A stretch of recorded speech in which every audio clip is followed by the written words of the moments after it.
pulley system here. And so, with respect to M1, let's say the motion is in this direction. So the acceleration due to gravity in this system acts in this direction. And so you have the tension.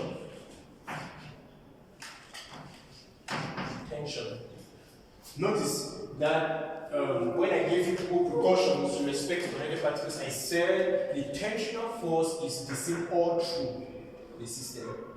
So we have this. In order to calculate the acceleration due to gravity, or not acceleration due to gravity, let's say acceleration in the system, we'll have to split the forces in this system. And so what happens? With respect to M1,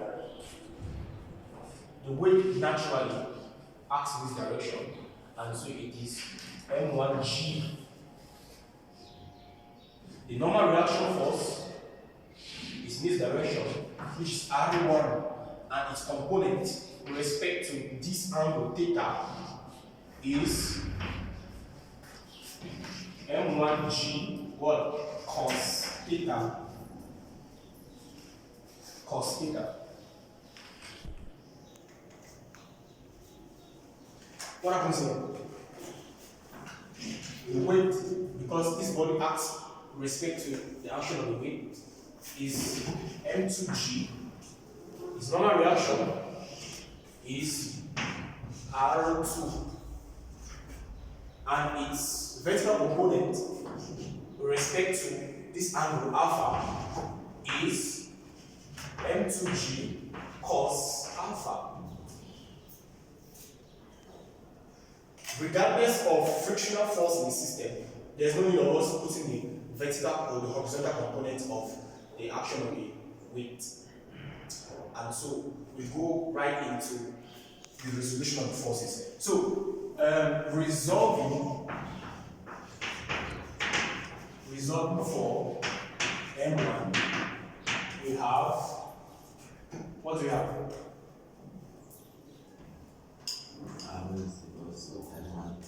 What do we have? M1G minus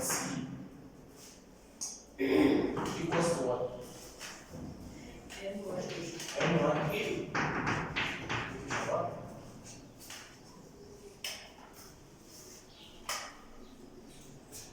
And what happens with respect to M2? We have T minus what? M2G equals to what? M2E. Notice I said there is no frictional force here. Let's assume the planes to be smooth. So there's no frictional force. So, yes. Why don't you just mistake 1R for tension? Because I'm kind of like confused. Which R? This R No, is not R, the tension itself. the tension here and the tension here. I mean, the plates indicator is going up and down. Because when you put that, I'm kind of confused whether the tension can be this. Normally, if this is a string, right, and this body is pulling in this direction, tension acts in opposite direction. So the tension here is this. So this arrow here indicates the forward force, and its direct opposite is the tension, which is this. From Newton's third law, tension is proportional to force, the forcing force, but in opposite direction. So same as here, it is pulled upwards, the tension acts in that direction. Understood now? So that is that. However, solving the equations 1 and 2 simultaneously, we have 1 plus 2. This plus what? The tension here and this cancel. And what do we have? We have M1G what? Minus M2G equals to what? M1 plus M2 A. And what is an acceleration due to gravity is M1 minus M2 all G divided by what? M1 plus M2.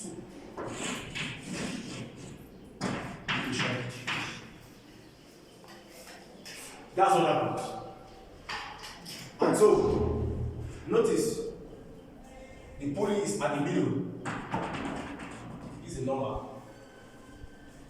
In order to look for the acceleration, the tension in the system, we can substitute the acceleration, which is equation 3, into any of the equations 1 and 2. And so, we have substituting equation 3 into equation 1. We have m1g minus t equals to m1 into a. What is a? A is m1 minus m2 g over m1 plus m2. This gives us, making t solve the formula, it gives us m1 into m1 minus m2g over m1 plus m2 minus m1g over 1. What's the LCM here? LCM is m1 plus m2. We have m1 into m1 minus m2g minus m1g into m1 plus m2. So, yes?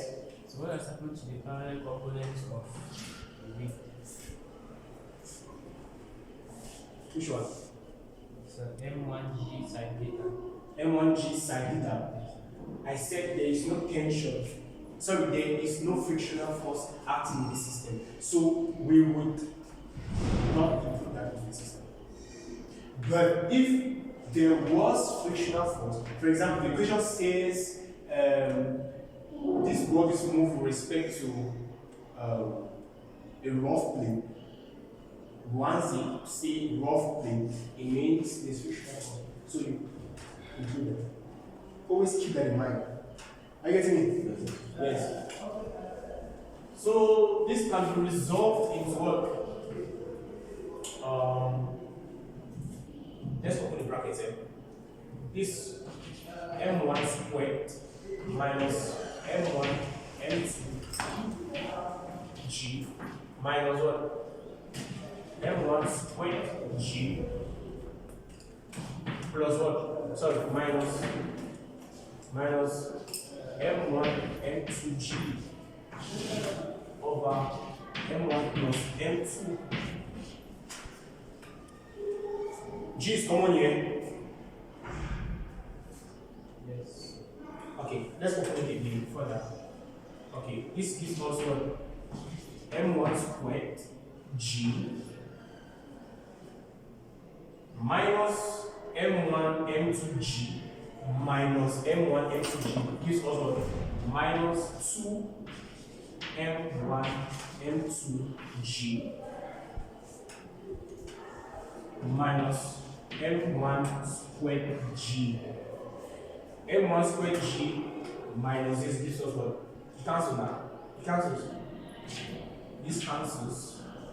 And what remains is t equals to minus 2 m1 m2g over what? Over m1 plus m2. So you indicate that the minus sign indicates or stipulates or stands or signifies the opposite direction of the tension. Understood? Yes. So the negative value here indicates that tension acts in opposite direction to the motion. So that is what happens in this system. Any questions?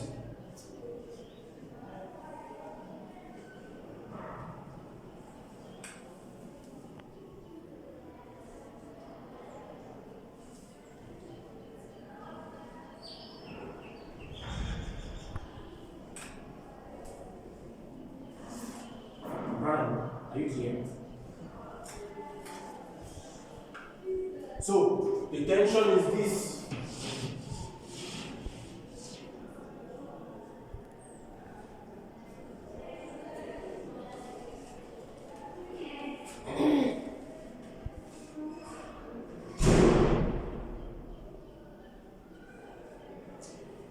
Okay, what if they ask you to look for the force at P?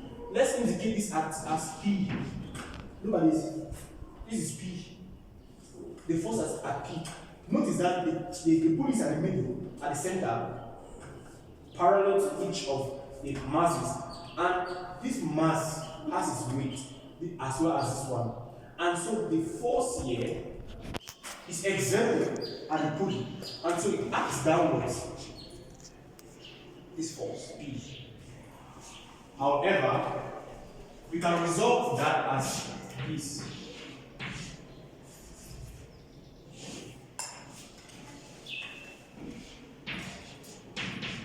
This tension is the force at P.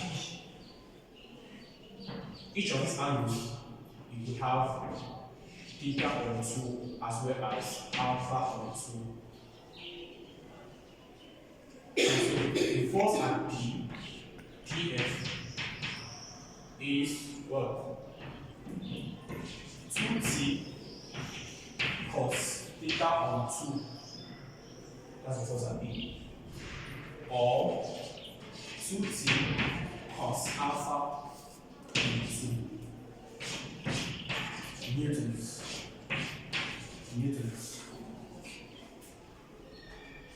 So the force at P is being split into 2 by respective angles, alpha and theta. And so this force at P could be resolved to have 2t because you have 2 tensional forces, even though they are the same, but you have to sum the two tensional forces, and you have cos. For your trigonometry, it must be cos theta on 2. Theta on 2 in the sense that this angle alpha covers this range. This one covers this range, but the force at P splits into 2. And so this angle becomes half of the former angle. So we are asked to look for the force at P, the force at the pulley P, 2t cos theta on 2 newtons. That's what we have. Respective directions.